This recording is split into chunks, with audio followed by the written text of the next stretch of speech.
নমস্কাৰ জিআৰজি ব্লগলৈ পুনৰবাৰ সকলোকে স্বাগতম জনাইছো। আজি আমি আলোচনা কৰিবলৈ লৈছো কেন্দ্ৰীয় চৰকাৰৰ 12523টা খালী পদৰ সম্পৰ্কত।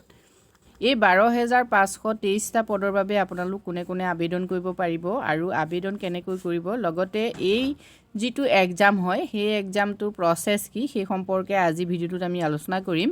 এতিয়া SSC MTS মানে হ'ল staff selection commission multitasking staff. এই মাল্টিটাস্কিং ষ্টাফৰ বাবে কেনেকুৱা ধৰণৰ পদ ওলাইছে আপোনালোকে প্ৰথমতে সেইটো চাই লওক। হাবিলদাৰ, পিয়ন, ডাক্টৰী, জমাদাৰ, জুনিয়ৰ জিষ্টেটনাৰ অপাৰেটৰ আৰু চকীদাৰ, সাফাইৱালা, মালি এটসেট্ৰা।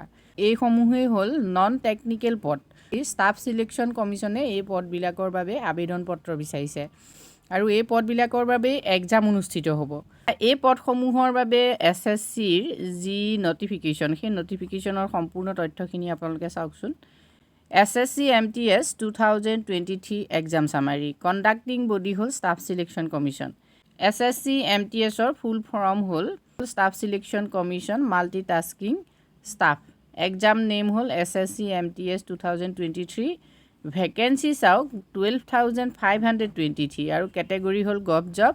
এক্সাম টাইপ নেশ্যনেল লেভেলত হ'ব। এডুকেশ্যন কোৱালিফিকেশ্যন আপোনালোকে মন কৰক 10 পাছ, অৰ্থাৎ আপুনি যদি দশম শ্ৰেণী উত্তীৰ্ণ তেতিয়া এই পদবোৰৰ বাবে আবেদন কৰিব পাৰিব।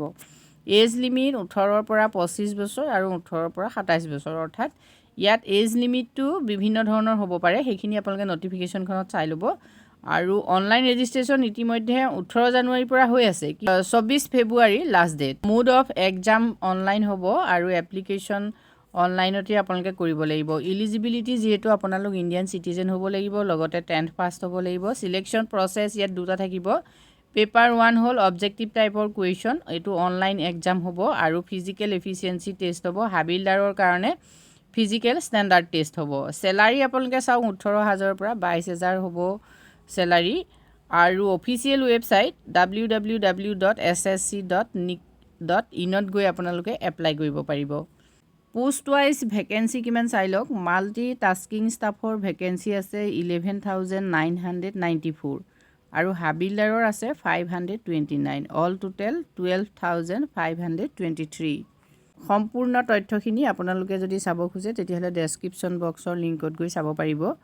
আৰু এই সম্পৰ্কত মই আগতেও ভিডিঅ' প্ৰস্তুত কৰিছোঁ, আগৰ ভিডিঅ'টো মই ডেছক্ৰিপশ্যন বক্সৰ লিংকত দি দিম, তাতো গৈ আপোনালোকে সবিশেষ তথ্যখিনি চাব পাৰে।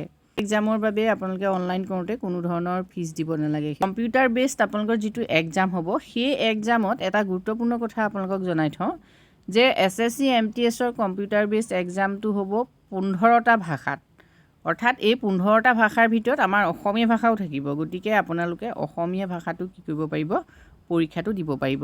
এজ ৰিলেক্সেশ্যন ইয়াত থাকিব চাওক। SC ST বাবে 5 বছৰ থাকিব, OBC বাবে 3 বছৰ, PWDৰ বাবে 10 বছৰ, PWB OBCৰ বাবে 13 বছৰ, UD SC ST বাবে 15 বছৰ আৰু এক্স ছাৰ্ভিচমেনৰ বাবে 3 বছৰ থাকিব। SSC হাবিলদাৰৰ ফিজিকেল ষ্টেণ্ডাৰ্ডটো আপোনালোকে চাওক। মেল কেণ্ডিডেটৰ 157.5 চেণ্টিমিটাৰ আৰু ফিমেলৰ 152 চেণ্টিমিটাৰ হ'ব। যদি আপোনালোকে এই পদসমূহৰ বাবে এতিয়াও এপ্লাই কৰা নাই তেতিয়াহ'লে অতি সোনকালে এপ্লাই কৰক। আজি ভিডিঅ'টোত আমি এইখিনি তথ্য আপোনালোকৰ বাবে দিছোঁ। যদি উপকৃত হৈছে কমেণ্ট কৰি জনাব। ধন্যবাদ।